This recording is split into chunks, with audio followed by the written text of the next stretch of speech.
ಶ್ರೀ ಗುರುಭ್ಯೋ ನಮಃ. ಗುರುಬ್ರಹ್ಮ ಗುರುವಿಷ್ಣು ಗುರುದೇವೋ ಮಹೇಶ್ವರಃ. ಗುರು ಸಾಕ್ಷಾತ್ ಪರಬ್ರಹ್ಮ ತಸ್ಮೈ ಶ್ರೀ ಗುರುವೇ ನಮಃ.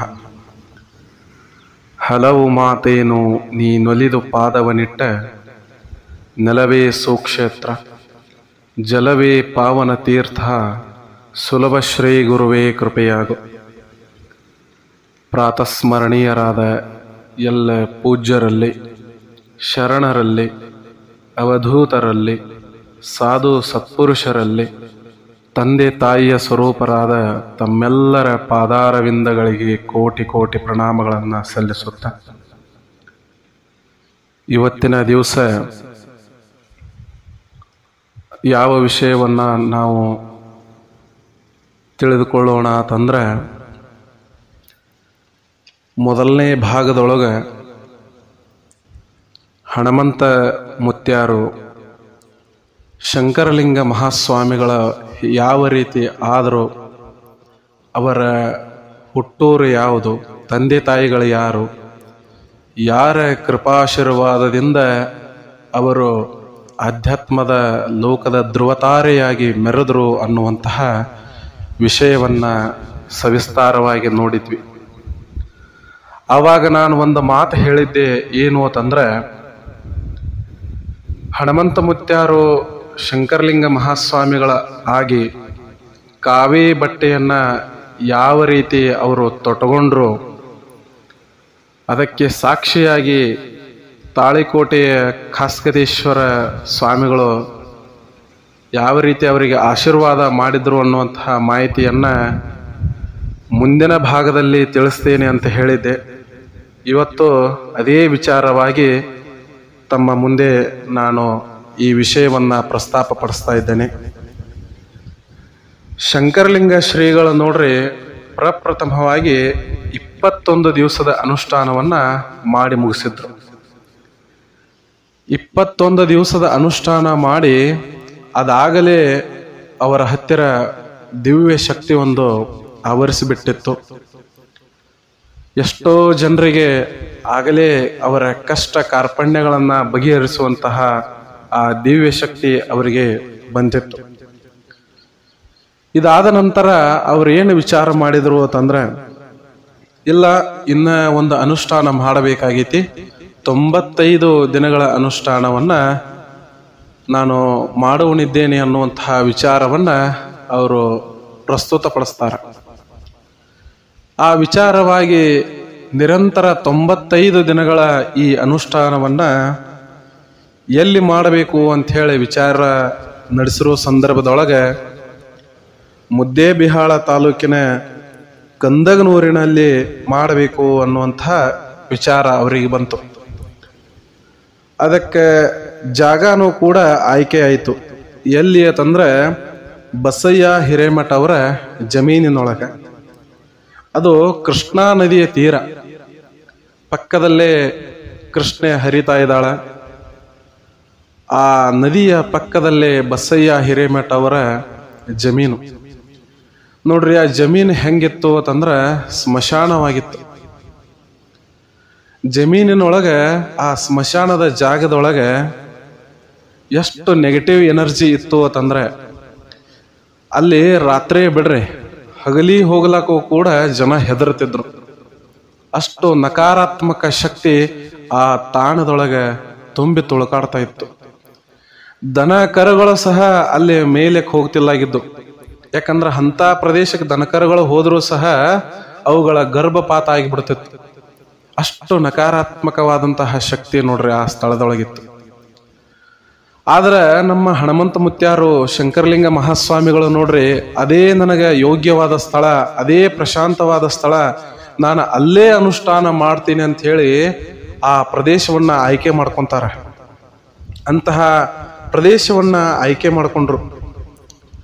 ಆ ಪ್ರದೇಶ ಹಂಗತಂದ್ರೆ ಮೊಹರಂ ಸಂದರ್ಭದಲ್ಲಿ ಕೂಡ ಅಲಾವಿ ದೇವರುಗಳು ಏನು ಹೊಳೆಗೆ ಹೋಗ್ತಾವ ನೋಡ್ರಿ, ಆ ಸಂದರ್ಭದೊಳಗೆ ಡೋಲಿಗಳು ಕೂಡ ಜನರ ಹೆಗಲ ಮೇಲೆ ಇರುವುದಿಲ್ಲ, ಅವು ಅಂತರದಲ್ಲಿ ತೇಲಾಡ್ತಿದ್ದು. ಅಂತಹ ಪ್ರದೇಶ ಅದು. ಅಂತಹ ಪ್ರದೇಶವನ್ನ ಆಯ್ಕೆ ಮಾಡಿಕೊಂಡಂತಹ ಶಂಕರಲಿಂಗ ಮಹಾಸ್ವಾಮಿಗಳು ಅಲ್ಲಿ ಅನುಷ್ಠಾನದ ಸಿದ್ಧತೆಯನ್ನ ಮಾಡಿಕೊಂಡ್ರು. ನೋಡ್ರಿ, ಅವ್ರ ಕೈಯಾಗ ಬಹಳ ಸಹಚರರಿದ್ರು. ಆ ಎಲ್ಲ ಸಹಚರರು ಕೂಡಿ ಅಲ್ಲಿ ಒಂದು ಶೆಡ್ ನಿರ್ಮಾಣ ಮಾಡಿದ್ರು. ನೋಡ್ರಿ, ಅದು ಎಂತಹ ಅನುಷ್ಠಾನ ಅಂತಂದ್ರ ಮೌನ ಅನುಷ್ಠಾನ. 95 ದಿನಗಳವರೆಗೆ ಕಠಿಣವಾದಂತಹ ಅನುಷ್ಠಾನ. ಕೇವಲ ಒಂದು ಬಟ್ಟಲು ಹಾಲು ಮತ್ತು ಒಂದು ಬಾಳೆಹಣ್ಣು 95 ದಿವಸಗಳ ಕಾಲ ನಿರಂತರವಾಗಿ ಈ ಅನುಷ್ಠಾನ ಮಾಡಬೇಕು ಅಂತ ಹೇಳಿ ಅವರ ಅನುಷ್ಠಾನ ಪ್ರಾರಂಭ ಆಯಿತು.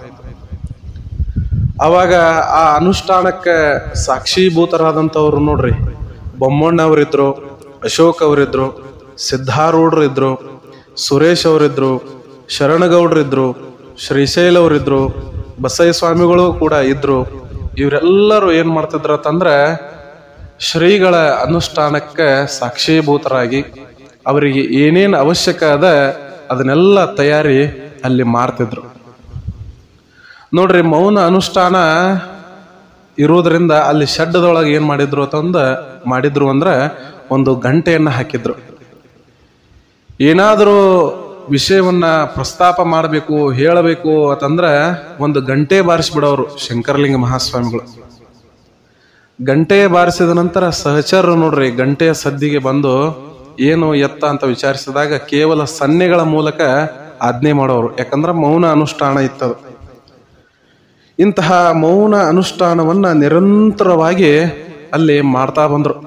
ದಿನ ಕಳೆದಂತೆ ಭಕ್ತಾದಿಗಳು ನೋಡ್ರಿ ಎಲ್ಲಾ ಕಡೆ ಆ ಕಂದಗನೂರಿನ ಭಕ್ತರು ಕೂಡ ಅಜ್ಜಾರ ಅನುಷ್ಠಾನ ಮಾಡ್ಲಿಕ್ಕತ್ತಾರ, ನಮ್ಮ ಊರೊಳಗ ಅಜ್ಜಾರ ಅನುಷ್ಠಾನ ಮಾಡ್ಲಿಕ್ಕತ್ತಾರ ಅಂತ ಹೇಳಿ ಎಲ್ಲರೂ ನೋಡಕ್ ಬರೋರು, ಅಜ್ಜರ ದರ್ಶನವನ್ನ ಪಡ್ಕೊಲಿಕ್ ಬರೋರು. ಆ ಸಂದರ್ಭದಾಗ ನೋಡ್ರಿ, ಇದು ಕಂದಗನೂರು ಅಷ್ಟೇ ಅಲ್ಲದ ಅಕ್ಕಪಕ್ಕದ ಊರುಗಳಿಗೂ ಕೂಡ ಸುದ್ದಿ ಮುಟ್ಟಿತು. ಓಹೋ, ಕಂದಗನೂರಿನೊಳಗೆ ಒಬ್ರು ಶರಣರು ಬಂದಾರ, ಅವರು 95 ದಿನಗಳವರೆಗೆ ಅನುಷ್ಠಾನವನ್ನ ನಡೆಸ್ಯಾರ ಅಂತ ಹೇಳಿ. ಅವಾಗ ಶ್ರೀಗಳ ದರ್ಶನ ಭಾಗ್ಯ ನಮಗ ಸಿಕ್ಕರ ಸಾಕು, ಅವರನ್ನ ನೋಡಿದ್ರ ಸಾಕು, ನಮಗ ಪಾಪ ಕರ್ಮಗಳೆಲ್ಲ ಬಗೆಹರಿತದ ಅಂತ ಹೇಳಿ ಜನರು ತಂಡೋಪತಂಡವಾಗಿ ನೋಡ್ರಿ ಪಕ್ಕದ ಊರಿನಿಂದ ಬಂದ್ ನೋಡ್ಕೊಂಡು ಹೋಗೋರು. ಆವಾಗ ಆ ಸಂದರ್ಭದೊಳಗೆ ನೋಡ್ರಿ ಅಜ್ಜಾರ ಏನು ವಿಚಾರ ಮಾಡಿದ್ರು ಅಂತಂದ್ರ, ಒಂದು ಸಲ ಆ ಶ್ರೀಶೈಲ ಬಿರಾದಾರ್ಗ ಅಂತ ಹೇಳಿ ಒಬ್ರಿದ್ರು, ಶ್ರೀಶೈಲ ಬಿರಾದಾರ್ ಅಂತ ಹೇಳಿ ಅವರಿಗೆ ಕರೆದು ಸನ್ನೆ ಮಾಡಿದ್ರು. ಏನು ಅಂತಂದ್ರ ನೋಡ್ರಿ, ಪಕ್ಕದ ಊರಿಂದ ಎಲ್ಲಾ ಜನ ಬರ್ಲಿಕ್ಕೆ ಹತ್ತಾರ, ಅವರಿಗೆ ಊಟದ ವ್ಯವಸ್ಥೆ ಆಗಬೇಕು ನೋಡ್ರಿ. ಅಷ್ಟ ಅನುಷ್ಠಾನದೊಳಗಿದ್ರು ಸಹ ಸನ್ನೆಯ ಮೂಲಕ ಭಕ್ತರಿಗೆ ಎಷ್ಟು ಅನುಕೂಲ ಮಾಡಿ ಕೊಟ್ಟಿದ್ರು ನೋಡ್ರಿ. ಅವರು ಭಕ್ತರ ಮ್ಯಾಗ ಎಷ್ಟು ಪ್ರೀತಿ ನೋಡ್ರಿ ಗುರುವಂದು. ನಿಜ ಶರಣರಾದವರು ತಮ್ಮ ಸ್ವಾರ್ಥಕ್ಕಾಗಿ ಆಧ್ಯಾತ್ಮವನ್ನ ಬಳಸ್ಕೊಳಂಗಿಲ್ಲ, ಸಮಾಜದ ಉದ್ಧಾರಕ್ಕಾಗಿ ಆಧ್ಯಾತ್ಮವನ್ನ ಬಳಸ್ತಾರ. ತಮ್ಮಲ್ಲಿರುವ ಶಕ್ತಿಯನ್ನ ಸಮಾಜದ ಏಳಿಗೆಗೆ, ಭಕ್ತರ ಕಷ್ಟ ಕಾರ್ಪಣ್ಯಗಳಿಗೆ, ಅವರ ಕಷ್ಟಗಳನ್ನ ಹೋಗಲಾಡ್ಸಲಕ್ಕ ತಮ್ಮ ಶಕ್ತಿಯನ್ನ ಬಳಸ್ತಾರ. ಇದೇ ಅಲ್ಲೇನು ಶರಣನ ಗುಣ, ಶರಣರ ಗುಣವೇ ಅದು. ಇಂತಹ ಶರಣರಾದಂತಹ ಶಂಕರಲಿಂಗ ಮಹಾಸ್ವಾಮಿಗಳು ಭಕ್ತರಿಗೆ ಊಟದ ವ್ಯವಸ್ಥೆ ಆಗಬೇಕು ಅಂದಾಗ ನೋಡ್ರಿ ಶ್ರೀಶೈಲ ಬಿರಾದಾರ್ ಅವರು ವಿಚಾರ ಮಾಡ್ತಾರ. ಏನು ಅಂತಂದ್ರ ಅವರು ದೊಡ್ಡ ವ್ಯಕ್ತಿಗಳು, ಪ್ರಭಾವಿ ವ್ಯಕ್ತಿಗಳು. ಆ ಊರೊಳಗ ಬಂದಂತ ಭಕ್ತರಿಗೆ ಮನಿದಿಂದ ಏನಪ್ಪಾ ಅಂತಂದ್ರ ಅಡುಗೆ ತರಿಸಿ ಹಾಕ್ಬೇಕಾದ ಪ್ರಸಂಗ ಇತ್ತು ಆ ಸಂದರ್ಭದೊಳಗ.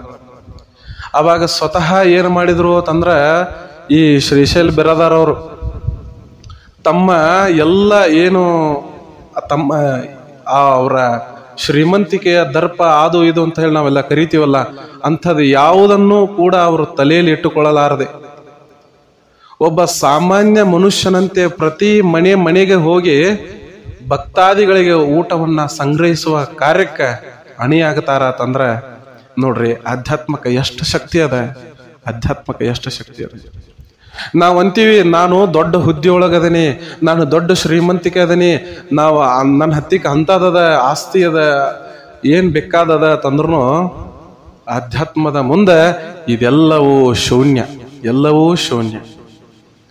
ಅಂತಹ ದೊಡ್ಡ ವ್ಯಕ್ತಿ ಇದ್ದರೂ ಕೂಡ ಮನಸ್ಸಿನಲ್ಲಿ ಯಾವುದೇ ಅಳಕು ಇಲ್ಲದ ಶ್ರೀಗಳ ಸೇವೆ ಮಾಡ್ತಾರಂದ್ರ ಎಂತಹ ಒಳ್ಳೆ ವ್ಯಕ್ತಿ ಇರಬಹುದು ಆ ಮನುಷ್ಯ, ಎಂತಹ ಒಳ್ಳೆ ವ್ಯಕ್ತಿ ಇರಬಹುದು. ಅಂತಹ ವ್ಯಕ್ತಿ ಪ್ರತಿ ಮನೆಗೆ ಹೋಗಿ ಭಕ್ತಾದಿಗಳ ಬಂದಾರ ಬ್ಯಾರೆ ಊರಿಂದ ಅವರಿಗೆ ಊಟದ ವ್ಯವಸ್ಥೆ ಆಗಬೇಕು, ಅದಕ್ಕೆ ಪ್ರತಿ ಮನೆಯಿಂದ ಆಹಾರವನ್ನ ಸಂಗ್ರಹಣೆ ಮಾಡಿಕೊಂಡು ಬಂದು ಅಲ್ಲಿರುವಂತಹ ಭಕ್ತರಿಗೆ ಉಣಬಡಿಸ್ತಿದ್ರು. ಅಲ್ಲಿ ಭಕ್ತರಿಗೆ ಉಣಬಡಿಸ್ತಿದ್ರು.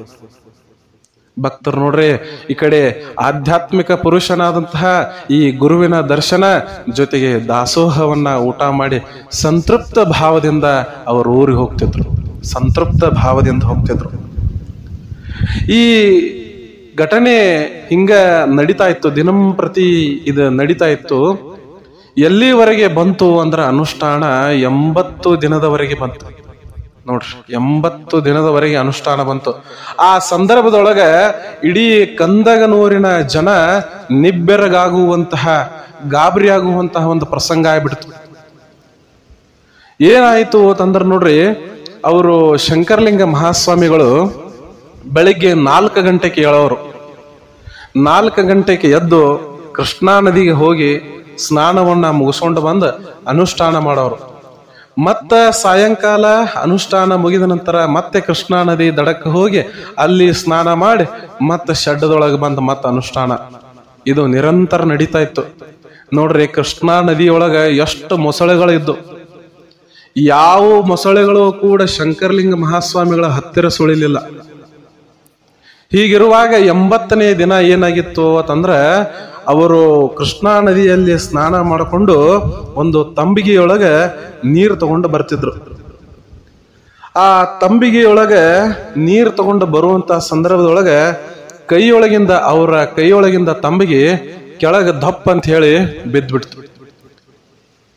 ಅವರ ಕೈಯೊಳಗಿನ ತಂಬಿಗೆ ಬಿದ್ದಿದ್ದು ನೋಡ್ರಿ, ಯಾರು ನೋಡಿದ್ರು ಅಂತಂದ್ರ ಶರಣಗೌಡರು ನೋಡಿದ್ರು. ಶರಣಗೌಡರು ನೋಡಿ ಏನ್ ಮಾಡಿರು ಅಂತಂದ್ರ, ಇಲ್ಲ ಜರ ನಾನು ಮತ್ತೊಂದು ತಂಬಿಗೆ ನೀರು ತಗೊಂಡ್ ಬರ್ತೀನಿ ಅಂತ ಹೇಳಿ ಮತ್ತೊಂದು ತಂಬಿಗೆ ನೀರು ತರ್ಲಾಕ ಅವರು ಕೃಷ್ಣಾ ನದಿ ತೀರಕ್ಕೆ ಹೋದ್ರು. ಅಲ್ಲಿಂದ ಒಂದು ತಂಬಿಗೆಯನ್ನ ತುಂಬಿಕೊಂಡು ಶ್ರೀಗಳ ಹತ್ತಿರ ಬಂದಿದ್ರು. ಶ್ರೀಗಳ ಹತ್ತಿರ ಬಂದಾಗ ನೋಡ್ರಿ, ಒಂದು ಘಟನೆ ಏನಾಗಿ ನಡೆದು ಬಿಟ್ಟಿತ್ತು ಅಂತಂದ್ರ, ಒಂದು ದೊಡ್ಡದಾದಂತಹ ಸರ್ಪ ಶಂಕರಲಿಂಗ ಶ್ರೀಗಳಿಗೆ ಕಚ್ಚಿತ್ತು. ಒಂದು ದೊಡ್ಡ ಸರ್ಪ ಶ್ರೀಗಳಿಗೆ ಕಚ್ಚಿದ್ರ ನೋಡ್ರಿ, ಕಾಲಿನಿಂದ ರಕ್ತ ಸೋರ್ತಾ ಇದೆ, ಕಾಲಿನಿಂದ ರಕ್ತ ಸೋರ್ತಾ ಇದೆ. ಆದ್ರ ಶಂಕರಲಿಂಗ ಶ್ರೀಗಳು ನೋಡ್ರಿ ಎಷ್ಟು ಮೌನದಿಂದ ಇದ್ರು ಅಂತಂದ್ರ, ಅದೇ ಹಾವನ್ನ ತೆಗೆದುಕೊಂಡು ಎತ್ತಿ ಅವ್ರ ಸೈಡಕ್ಕೆ ಬಿಟ್ರು. ನೋಡ್ರಿ, ಎತ್ತಿ ಸೈಡಕ್ಕೆ ಇಟ್ರು. ಅದು ಮತ್ತ ತನ್ನ ಪಾಡಿಗೆ ತಾನು ಹೋಯ್ತು. ಆದ್ರ ಈ ದೃಶ್ಯವನ್ನ ನೋಡಿದಂತಹ ಶರಣಗೌಡರು ನೋಡ್ರಿ ಹೆದರಿ ಬಿಟ್ಟಾರೆ ಇವರು. ಯಾಕಂದ್ರ ದೊಡ್ಡದಾದಂತಹ ಸರ್ಪ ಶ್ರೀಗಳಿಗೆ ಕಚ್ಚಿಬಿಟ್ಟೈತಿ. ಅವಾಗ ಶಂಕರಲಿಂಗ ಶ್ರೀಗಳ ನೋಡ್ರಿ ಸನ್ನಿ ಮಾಡ್ತಾರ, ಈ ವಿಷಯವನ್ನ ಎಲ್ಲಿ ಹೇಳಬೇಡಪ್ಪ ಅಂತ ಹೇಳಿ ಸನ್ನಿ ಮಾಡಿದ್ರು. ಆದ್ರ ಶರಣಗೌಡ್ರಿಗೆ ಏನಪ್ಪಾ ಅಂತಂದ್ರ ಒಂದು ತವಕ ತುಡಿತ. ಏನು ಅಂತಂದ್ರ, ಇಷ್ಟು ದೊಡ್ಡದಾದ ಸರ್ಪ ಕಚ್ಚಿಬಿಟ್ಟೈತಿ ಗುರುಗಳಿಗೆ, ಏನಾದ್ರೂ ಹೆಚ್ಚು ಕಡಿಮೆ ಆದ್ರ ಹೆಂಗ? ಅನುಷ್ಠಾನ 80ನೇ ದಿನಕ್ಕೆ ಬಂದದ, ಏನಾದ್ರೂ ಹೆಚ್ಚು ಕಡಿಮೆ ಆದ್ರೆ ಹೆಂಗ ಅಂತ ಹೇಳಿ ಒಳಗ ಆತಂಕದ ಭಾವ ತುಡಿತ ನೋಡ್ರಿ. ಹೆದರಿ ಬಿಟ್ಟಾರ, ಶರಣಗೌಡ್ರು ಹೆದರಿ ಬಿಟ್ಟಾರ. ಆದ್ರ ಶಂಕರಲಿಂಗ ಸ್ವಾಮಿಗಳು ನೋಡ್ರಿ ಎಷ್ಟು ಮೌನದಿಂದ ಇದ್ರು ಅಂತಂದ್ರ, ಪರಮಾತ್ಮನ ಸ್ವರೂಪ ರೀ ಅದು, ಪರಮಾತ್ಮನ ಸ್ವರೂಪ. ಮೌನದಿಂದಿದ್ರು, ಯಾರಿಗೂ ಹೇಳಬೇಡ ಅಂದಿದ್ರು. ಅವರ ಕೈಯೊಳಗಿಂದ ತಂಬಿಗೆಯನ್ನ ತಗೊಂಡು ಮತ್ತು ಶಂಕರಲಿಂಗ ಶ್ರೀಗಳು ಅನುಷ್ಠಾನಕ್ಕೆ ಒಳಗೆ ಹೋಗ್ಬಿಟ್ರು. ಆದ್ರೆ ನೋಡ್ರಿ, ಶರಣಗೌಡ್ರು ಏನ ಊರೊಳಗ ಬಂದ್ರು, ಊರೊಳಗ ಬಂದ ಈ ವಿಷಯವನ್ನೆಲ್ಲ ಜನರಿಗೆ ತಿಳಿಸಿದ್ರು. ಯಾಕೆ ತಿಳಿಸಿರು ಅಂತಂದ್ರ, ಏನಾದ್ರೂ ಹೆಚ್ಚು ಕಡಿಮೆ ಆದ್ರ, ಏನಾದ್ರೂ ಹೆಚ್ಚು ಕಡಿಮೆ ಆಯ್ತಂದ್ರ ಹೆಂಗ್ರಿ? ಇಡೀ ಊರಿಗೆ ಕೆಟ್ಟ ಹೆಸರು. ಇಂಥವ್ರು ಬಂದ್ರು, ಅನುಷ್ಠಾನ ಕುಂತಿದ್ರು, ಹಿಂಗ ಹಾವು ಕಚ್ಚಿದ್ರು ಕೂಡ ಏನೂ ಮಾಡ್ಲಿಲ್ಲ ಅನ್ನುವಂತ ಕೆಟ್ಟ ಹೆಸರು ಬರಬಾರದು ನಮ್ಗೆ. ಅದಕ್ಕೆ ಶಂಕರಲಿಂಗ ಶ್ರೀಗಳ ವಿಚಾರವನ್ನ, ಹಾವು ಕಚ್ಚಿದ ವಿಚಾರವನ್ನ ಎಲ್ಲಾ ಊರೊಳಗೆ ತಿಳಿಸ್ಬಿಟ್ರು. ಅವಾಗ ಊರಿಗೆ ಒಬ್ಬರಿಗೆ ತಿಳಿಸ್ರ ಏನ್ರಿ, ಅದು ಒಬ್ಬರಿಂದ ಒಬ್ಬರಿಗೆ ಹೆಂಗ ಹಬ್ಬತದ ನಿಮಗ್ ಗೊತ್ತದೆಲ್ಲ. ಹಂಗ ಇಡೀ ಊರ ಹಬ್ಬಿ ಬಿಡ್ತು. ಜನರು ಹೆಂಗ ಧಾವಿಸಿ ಬಂದ್ರಂದ್ರ, ಏನೋ ಆಯ್ತು ಅನ್ನಂಗ ಎಲ್ಲಾ ಧಾವಿಸಿ ದುಗುಡ ದುಮ್ಮಾನದಿಂದ ಧಾವಿಸಿ ಬಂದ್ರು. ಧಾವಿಸಿ ಬಂದು ಶಂಕರಲಿಂಗ ಶ್ರೀಗಳನ್ನ ಒಂದು ದೊಡ್ಡ ಆಸ್ಪತ್ರೆಗೆ ಕರ್ಕೊಂಡು ಹೋಗ್ಬೇಕು, ಅವರನ್ನ ಗುಣಪಡಿಸ್ಬೇಕು ಅಂತ ಹೇಳಿ ಅವ್ರ ಹತ್ತಿರ ಬಂದ ಕೇಳಿದಾಗ ಶಂಕರಲಿಂಗ ಮಹಾಸ್ವಾಮಿಗಳು ಏನಂದ್ರೆ ಹೇಳ್ರಿ, ಈಗೇನೂ ಬೇಡ, ನನಗೇನೂ ಆಗುದಿಲ್ಲ ಅಂತ ಹೇಳಿ ಸನ್ನಿ ಮಾಡಿದ್ರು. ನಾನು ಎಲ್ಲಿಯೂ ಬರುವುದಿಲ್ಲ, ನನಗೇನೂ ಆಗುದಿಲ್ಲ, ನೀವ್ಯಾರು ಕಾಳಜಿ ಮಾಡಕ್ ಹೋಗ್ಬೇಡ್ರಿ ಅಂತ ಹೇಳಿ ಅಭಯ ಹಸ್ತವನ್ನ ಆ ಊರಿನ ಜನತೆಗೆ ನೀಡಿದ್ರು. ಆದ್ರೆ ಜನರಿಗೆ ಏನು ಗೊತ್ತ್ರಿ ಶರಣರ ಶಕ್ತಿ? ಜನರಿಗೆ ಹೆಂಗ್ ಗೊತ್ತಾಗಬೇಕು ಶರಣರ ಶಕ್ತಿ? ಅವರ ಶಕ್ತಿ ಅರಿಯುವಂತಹ ಕಾಲ ಮರುದಿವಸ ಬಂದಿತ್ತು. ಶರಣರ ಶಕ್ತಿಯನ್ನ ಅರಿಯುವಂತಹ ಕಾಲ ಮರುದಿವಸ ಬಂದಿತ್ತು. ಏನಾಯ್ತು ಅಂತಂದ್ರ ಆ ಊರಿನ ಜನ ಎಲ್ಲ ಏನ್ ಮಾಡಿದ್ರು, ಶ್ರೀಗಳು ದವಾಖಾನಿಗೆ ಹೋಗೋದು ಬ್ಯಾಡ ಅಂತಾರ, ಹಂಗಾದ್ರ ನಾವು ರಾತ್ರಿ ಇಡೀ ನಾವು ಏನ್ ಮಾಡೋಣ, ಜಾಗರಣೆ ಮಾಡೋಣ ಅಂತ ಹೇಳಿ ನೋಡ್ರಿ ಜಾಗರಣೆ ಸಿದ್ಧತೆ ಮಾಡ್ಕೊಂಡ್ರು. ಒಳಗ ಶ್ರೀಗಳ ಅನುಷ್ಠಾನ ಚಾಲು ಇತ್ತು, ಹೊರಗಡೆ ರಾತ್ರಿ ಇಡೀ ಭಕ್ತಾದಿಗಳ ಜಾಗರಣೆ ಶುರುವಾದ. ಇಂತಹ ಭಕ್ತಾದಿಗಳ ಜಾಗರಣೆ ನೋಡ್ರಿ ಬೆಳಗಿನ ಜಾವ 4 ಗಂಟೆವರೆಗೆ ನಡೀತು. ಮುಂಜಾನೆ ಏನಪ್ಪಾ ಅಂತಂದ್ರ ನಸುಕಿನ ಜಾವ ಬ್ರಹ್ಮಿ ಮುಹೂರ್ತದೊಳಗೆ ಶಂಕರಲಿಂಗ ಮಹಾಸ್ವಾಮಿಗಳು ದರ್ಶನವನ್ನ ಕೊಡ್ತಾರ. ಪರಮಾತ್ಮನ ಸ್ವರೂಪದೊಳಗೆ ದರ್ಶನವನ್ನ ಕೊಟ್ರು. ಎಷ್ಟು ಆನಂದ ಆಗಬೇಕ್ರಿ ಆ ಕಂದಗನೂರಿನ ಜನಕ್ಕೆ, ಎಷ್ಟು ಆನಂದ ಆಗಬೇಕು. ಎಷ್ಟು ಆನಂದ ಆತಂದ್ರ ಒಬ್ಬೊಬ್ಬರ ಕಣ್ಣಾಗಿಂದ ಆನಂದದ ಬಾಷ್ಪ ಸುರಿತಾ ಇತ್ತು. ಓಹೋ, ಪರಮಾತ್ಮ ನಮ್ಮ ಊರೊಳಗೆ 80 ದಿವಸ ಹಿಡ್ದ ಅದಾನಲ್ಲಪ್ಪ, 80 ದಿವಸ ಹಿಡ್ದ ನಾವು ಅವ್ರನ್ನೆಲ್ಲಾ ನೋಡ್ಲಿಕ್ಕತ್ತೀವಂದ್ರ ನಮ್ಮದೆಂತಹ ಪುಣ್ಯ ಅಂದ್ರ ಅವರು, ನಮ್ಮದೆಂತಹ ಪುಣ್ಯ ನೋಡ್ರಿ. ಶ್ರೀಗಳ ದರ್ಶನ ಆಯ್ತು, ಶ್ರೀಗಳಿಗೆ ಏನೇನೂ ಆಗಿಲ್ರಿ, ಏನೇನೂ ಆಗಿಲ್ಲ. ಶ್ರೀಗಳ ಶಕ್ತಿಯನ್ನ ಅರಿತಂತಹ ಜನ ಸಂತೋಷದಿಂದ ಈ ವಿಚಾರವನ್ನ ಕಂದಗನೂರಿನೆಲ್ಲ ಹಬ್ಬಿಸ್ಬಿಟ್ರು. ಈ ವಿಚಾರ ಊರಿಂದ ಊರು ಹಬ್ಬಿತು. ಜನರ ಏನಪ್ಪಾ ಅಂತಂದ್ರ ಬರುವಿಕೆ ಹೆಚ್ಚಾಯ್ತು. ಶ್ರೀಗಳನ್ನ ನೋಡಬೇಕು, ಹಾವು ಕಚ್ಚಿದ್ರು ಕೂಡ ಅವರು ಏನೂ ಆಗಿಲ್ಲ ಅಂತಂದ್ರ ಅದು ಎಂತಹ ಶಕ್ತಿ ಇರಬೇಕು ಅವ್ರ ಹತ್ತಿಕ, ಎಂತಹ ಮಹಾಪುರುಷ ಇರಬೇಕು ಅವರು, ಅವರನ್ನ ನೋಡಬೇಕು ಅಂತ ಹೇಳಿ ಜನರ ಬರುವಿಕೆ ಹೆಚ್ಚಾಯ್ತು. ಹಿಂಗ ನೋಡ್ರಿ ದಿನ ಕಳೆದಂತೆ ನೋಡ್ರಿ ಅನುಷ್ಠಾನ 95 ದಿನವನ್ನ ಸಂಪೂರ್ಣವಾಗಿ ಯಶಸ್ವಿಯಾಗಿ ಅದು ಮುಕ್ತಾಯ ಆಯ್ತು. ಮುಕ್ತಾಯ ಸಮಾರಂಭ ಹಿಂಗ ಮಾಡ್ಬೇಕಲ್ಲ, ಯಾರೋ ಹಿಂದ ಮಾಡಿರಬಾರ್ದು, ಮುಂದೆ ಯಾರು ಮಾಡಬಾರ್ದು ಅಂತ ಹೇಳಿ ಕಂದಗನೂರಿನ ಜನ ಅಲ್ಲ, ಏನ್ರಿ ಜಾತ್ರೆಯ ಸಂಭ್ರಮ ಊರ್ ತುಂಬ, ಜಾತ್ರೆಯ ಸಂಭ್ರಮ ಊರ್ ತುಂಬ. ಇದು ಒಂದು ಮನೆಯ ಕಾರ್ಯಕ್ರಮ ಅಲ್ಲ, ಒಂದು ಮತದ ಕಾರ್ಯಕ್ರಮ ಅಲ್ಲ, ಒಂದು ಪಂಥದ ಕಾರ್ಯಕ್ರಮ ಅಲ್ಲ. ಊರಿಗೆ ಊರ ಏನಪ್ಪಾ ಅಂತಂದ್ರ ಎಲ್ಲ ಸಮುದಾಯದ ಜನ, ಎಲ್ಲ ಜಾತಿ ಮತ ಪಂಥದವರು ಸೇರ್ಕೊಂಡು ಊರಿನೊಳಗೆ ಜಾತ್ರೆ ಮಾಡ್ತಾ ಇದ್ದಾರೆ. ಪರಮಾತ್ಮನ ಜಾತ್ರೆಗೆ ಸಿದ್ಧತೆಯನ್ನ ನಡೆಸ್ತಾ ಇದ್ದಾರೆ. ಸಂಪೂರ್ಣವಾಗಿ ಕಾರ್ಯಕ್ರಮವನ್ನ ನಾವು ಬಹಳ ಅದ್ಧೂರಿಯಾಗಿ ಮಾಡೋಣ ಅಂತ ಹೇಳಿ ಅವರ ತಯಾರಿಯನ್ನ ನಡೆಸಿದ್ರು, ಕಾರ್ಯಕ್ರಮದ ತಯಾರಿಯನ್ನ ನಡೆಸಿದ್ರು. ಅದೊಂದು ಧರ್ಮ ಸಮನ್ವಯ ಕಾರ್ಯಕ್ರಮ ನೋಡ್ರಿ, ಧರ್ಮ ಸಮನ್ವಯ ಕಾರ್ಯಕ್ರಮ. ಎಲ್ಲರಿಗೂ ಮುಕ್ತ ಅವಕಾಶ, ಎಲ್ಲರಿಗೂ ಮುಕ್ತ ಅವಕಾಶ. ಎಲ್ಲ ಆ ಪ್ಯಾಂಪ್ಲೇಟ್ಗಳ ತಯಾರು ಮಾಡಿದ್ರು, ಜಾಹೀರಾತುಗಳ ಪ್ರಿಂಟ್ ಹಾಕಿದ್ರು. ಎಲ್ಲ ಸುತ್ತಮುತ್ತಲ ಊರುಗಳಿಗೆ, ತಾಲೂಕುಗಳಿಗೆ ಎಲ್ಲ ಅದನ್ನ ಪ್ರಚಾರ ಮಾಡಿದ್ರು. ಎಲ್ಲಾ ಕಡೆ ಗೋಡೆಗಳಿಗೆ ಅಲ್ಲಿ ಇಲ್ಲಿ ಅಂಟಿಸಿದ್ರು. ಎಲ್ಲರೂ ಮನೆಗೆ ತಲುಪಿಸಿದ್ರು. ಕಾರ್ಯಕ್ರಮ ಮಾಡುವುದದ, ಅಜ್ಜರ ಭವ್ಯ ಕಾರ್ಯಕ್ರಮ ಮಾಡೋದದ, ಎಲ್ಲರೂ ನೀವು ಬರಬೇಕು, ನಿಮ್ಮ ಸೇವೆಯನ್ನ ನೀವು ಮಾಡಬೇಕು, ಅಜ್ಜರ ದರ್ಶನ ಮಾಡಬೇಕು. ನೋಡ್ರಿ ಎಷ್ಟು ಆನಂದ, ನೋಡ್ರಿ ಎಷ್ಟು ಆನಂದ. ಕೇವಲ ಒಂದು ಮನೆಯೊಳಗ ಕಾರ್ಯಕ್ರಮ ಇತ್ತಂದ್ರ ಮನಿ ಮಂದಿ ಸಂತೋಷ ಪಡ್ಬೋದು. ಒಂದು ಪಂಥ, ಒಂದು ಜಾತಿಯ ಕಾರ್ಯಕ್ರಮ ಅಂದ್ರ ಅವ್ರಷ್ಟೇ ಸಂತೋಷ ಪಡ್ಬೋದು. ಆದ್ರೆ ಇದು ಧರ್ಮ ಸಮನ್ವಯ ಕಾರ್ಯಕ್ರಮ, ಧರ್ಮ ಸಮನ್ವಯ ಕಾರ್ಯಕ್ರಮ. ಇಡೀ ಊರಿಗೆ ಊರ ನೋಡ್ರಿ, ಎಲ್ಲರೂ ನಾವೆಲ್ಲರೂ ಒಂದು ಎಂಬುವ ಭಾವನೆಯಲ್ಲಿ, ಭ್ರಾತೃತ್ವ ಭಾವನೆಯಲ್ಲಿ ಆ ಕಾರ್ಯಕ್ರಮ ಜಾರಿಗೊಳಿಸಲಾಕ ತಯಾರಿ ನಡೆಸಿದ್ರು. ನೋಡ್ರಿ ಆ ಸಂದರ್ಭದೊಳಗೆ ತಾಳಿಕೋಟೆ ಶ್ರೀಗಳಿಗೆ ಆಹ್ವಾನ ಹೋಗಿತ್ತು. ತಾಳಿಕೋಟೆಯಿಂದ ಕಾಸಗತೇಶ್ವರ ಶ್ರೀಗಳು ಬಂದಿದ್ರು, ನಿಡಗುಂದಿಯ ರುದ್ರಮುನಿ ಶಿವಾಚಾರ್ಯರು ಬಂದಿದ್ರು, ತಮದಡ್ಡಿಯ ಭದ್ರೇಶ್ವರದ ಮಠದ ಶಿವಶಂಕರ ಶ್ರೀಗಳು ಬಂದಿದ್ರು, ಆಮೇಲೆ ಬಿಲ್ಕೆರೂರದ ಬಿಲ್ವಾಶ್ರಮದ ಶ್ರೀ ಸಿದ್ಧಲಿಂಗ ಶಿವಾಚಾರ್ಯ ಬಂದಿದ್ರು, ಕಂದಗನೂರಿನ ಗುರು ಕುಮಾರೇಶ್ವರ ಮಠದ ಮಲ್ಲಿಕಾರ್ಜುನ ದೇವರು ಕೂಡ ಬಂದಿದ್ರು, ಆಮೇಲೆ ಕುಂತೋಜಿಯ ಚನ್ನವೀರ ದೇವರು ಕೂಡ ಬಂದಿದ್ರು ನೋಡ್ರಿ. ಶರಣ ಸಮನ್ವಯ ರೀ, ಏನದು ಹಬ್ಬ. ಹಬ್ಬ ನೋಡ್ರಿ, ಹಬ್ಬ ಇಡೀ ಊರು ತುಂಬಾ ಹಬ್ಬ ರೀ, ಅದು ಹಬ್ಬ. ಇಂತಹ ಈ ಶರಣರ ಜೊತೆ ರಾಜಕೀಯ ಧುರೀಣರು ಕೂಡ ಇದ್ರಲ್ಲೇ. ರಾಜಕೀಯ ಧುರೀಣರು ಯಾರ್ಯಾರು ನೋಡ್ರಿ, ಮುದ್ದೇಬಿಹಾಳದ ಶಾಸಕರಾದಂತಹ CS ನಾಡಗೌಡರು ಕೂಡ ಬಂದಿದ್ರು. ಸುರಪುರ ಶಾಸಕರಾದಂತಹ ಶ್ರೀ ನರಸಿಂಹ ನಾಯಕರು ಬಂದಿದ್ರು. ಸಂಗನಗೌಡ ಪಾಟೀಲ್ರು ಬಂದಿದ್ರು. ಮಂಗಳಾದೇವಿ ಬಿರಾದವರು ಕೂಡ ಬಂದಿದ್ರು ನೋಡ್ರಿ. ಎಲ್ಲರೂ ವೇದಿಕೆಯನ್ನ ಹಂಚ್ಕೊಂಡು ಕಾರ್ಯಕ್ರಮ ಮಾಡ್ತಾರ್ರಿ. ಕಾರ್ಯಕ್ರಮ ಅದನ್ನ ವರ್ಣನೆ ಮಾಡ್ಲಿಕ್ಕೆ ನನ್ನ ಬಾಯಿ ಸಣ್ಣದ್ರಿ, ನನ್ನ ಬಾಯಿ ಸಣ್ಣದು. ಅಷ್ಟು ಅದ್ಭುತವಾದ ಕಾರ್ಯಕ್ರಮ, ಭಾವೈಕ್ಯತೆಯ ಸಂಗಮ ನೋಡ್ರಿ ಅದು. ಯಾವ ಮತ ಪಂಥಗಳು ಏನಪ್ಪಾ ಅಂತಂದ್ರ ಒಂದೇ ಸೀಮಿತ ಆಗಿಲ್ಲ. ಇಲ್ಲಿ ಎಲ್ಲರೂ ಇದ್ದಾರ, ಹಿಂದೂಗಳಿದ್ದಾರ, ಮುಸ್ಲಿಮರಿದ್ದಾರ, ಎಲ್ಲ ಪಂಥದವರು ಕೂಡ ವಿಜೃಂಭಣೆಯಿಂದ ಕಾರ್ಯಕ್ರಮ ಮಾಡ್ಲಿಕ್ಕತ್ತಾರ. ಕಾಸಗತೇಶ್ವರ ಶ್ರೀಗಳು ನೋಡ್ರಿ ಬಂದಿದ್ರು. ಕಾಸಗತೇಶ್ವರ ಶ್ರೀಗಳು ಇವ್ರ ಎಲ್ಲ ವಿಚಾರಗಳನ್ನ ಜನರಿಂದ ಕೇಳಿ ತಿಳ್ಕೊಂಡ್ರು.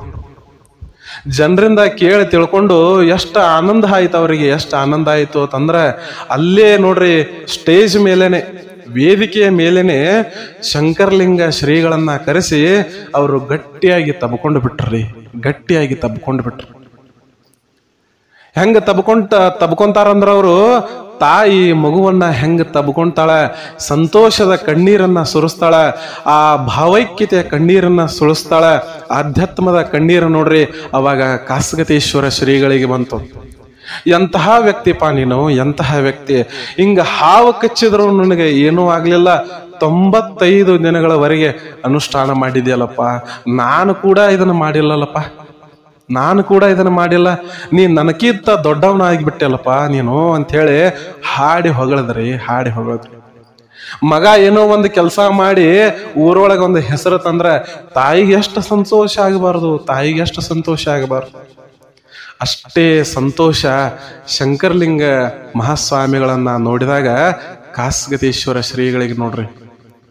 ಅವರ ಅಂತರಾತ್ಮ ಅರಿತಿತ್ತು ನೋಡ್ರಿ. ಕಾಸಗತೇಶ್ವರ ಶ್ರೀಗಳಿಗೆ ನೋಡುವ ಭಾಗ್ಯ ಇಲ್ಲ, ಆದ್ರ ಅಂತರಾತ್ಮದ ಕಣ್ಣಿನಿಂದ ಅವರು ಅದನ್ನೆಲ್ಲ ಅರ್ಥಕೊಂಡು ಬಿಟ್ಟಿದ್ರು ನೋಡ್ರಿ. ಆಧ್ಯಾತ್ಮಕ್ಕ ಮ್ಯಾಗಿನ ದೇಹದ ಎಲ್ಲ ಅಂಗಾಂಗಗಳ ಅವಶ್ಯಕತೆ ಇಲ್ರಿ, ಒಳಗಿನ ಅಂತರಾತ್ಮದ ಅವಶ್ಯಕತೆ ಅದ, ಅಂತರಾತ್ಮದ ಅವಶ್ಯಕತೆ ಅದ. ಇಂತಹ ಭಾವೈಕ್ಯತೆಯ ಆ ಕಾರ್ಯಕ್ರಮ ಕಂದಗನೂರಿನೊಳಗ ಅದ್ಭುತವಾಗಿ ನೆರವೇರಿತು. ಅವಾಗ ಶ್ರೀಗಳು ಏನಂದ್ರು, ನಿನಗ ಇನ್ನ ಬಿಳಿಯ ಬಟ್ಟೆಗಳು, ಶ್ವೇತ ವರ್ಣದ ಬಟ್ಟೆಗಳು ಬ್ಯಾಡಪ್ಪ, ಇನ್ನ ನೀನು ಕಾವಿ ತೊಟಗೋ, ಕಾವಿ ತೊಟಕೊಂಡು ನೀನು ಸಮಾಜದ ಉದ್ಧಾರಕ್ಕಾಗಿ ಇನ್ನು ಪಣ ತೊಡಬೇಕು ಅಂತ ಹೇಳಿ ಅದೇ ಸ್ಟೇಜ್ ಮೇಲೆ, ಅದೇ ವೇದಿಕೆಯ ಮೇಲೆ ಘಂಟಾಘೋಷವಾಗಿ ಸಾರಿಬಿಟ್ರು. ಯಾವಾಗ ಈ ವಿಷಯ ನೋಡ್ರಿ ಸಾರಿದ್ರು ಅವಾಗ ಎಷ್ಟು ಆನಂದ ಆಯ್ತು ಅಂತಂದ್ರೆ ಎಲ್ಲ ಭಕ್ತಾದಿಗಳಿಗೆ, ಅಲ್ಲಿ ಸೇರಿದಂತ ಜನಕ್ಕೆ ಇನ್ನ ಶರಣರು ಕಾವಿಯನ್ನ ತೊಟ್ಕೊಂಡು ಸೇವೆಗೆ ನಿಲ್ತಾರ ಅಂತ ಹೇಳಿ ಅದರ ತಯಾರಿಯನ್ನ ಮಾಡ್ಕೊಲಿಕ್ಕೆ ಶುರು ಮಾಡಿದ್ರು.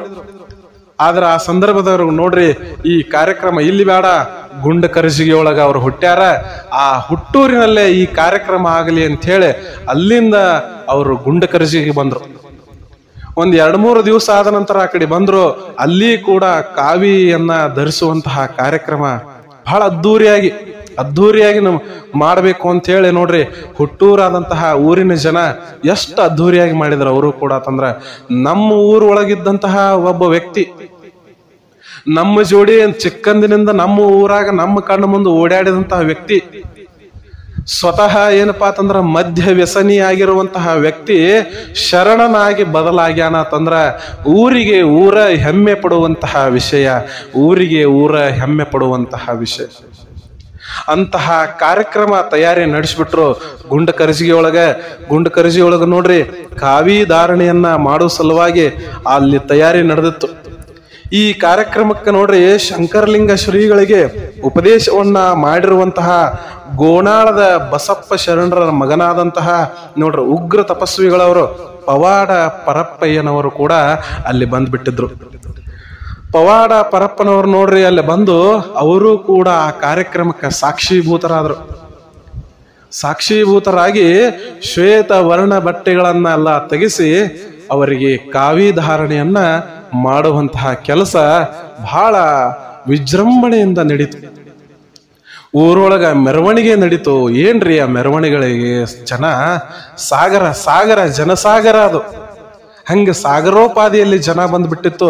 ಕಂದಗನೂರಿನ ಜನ ಎಲ್ಲ ನೋಡ್ರಿ ಟ್ರ್ಯಾಕ್ಟರ್ ಮಾಡ್ಕೊಂಡು, ಕ್ರೂಸರ್ ಮಾಡ್ಕೊಂಡ್ರು, ಬಸ್ಸಿನಿಂದ ಬಂಡಿ ಮಾಡ್ಕೊಂಡು ಎಲ್ಲ ರೀತಿಯಲ್ಲಿ ಆ ಊರಿಗೆ ಜನ ಆಗಮಿಸ್ಬಿಟ್ಟಿತ್ತು. ಸುತ್ತಮುತ್ತಲ ಜನ ಎಲ್ಲ ಎಲ್ಪ ಅಂತಂದ್ರ ಆ ಕಾರ್ಯಕ್ರಮಕ್ಕೆ ಬಂದಿದ್ರು. ಬಹಳ ಅದ್ದೂರಿ ಕಾರ್ಯಕ್ರಮ ಆಯ್ತು.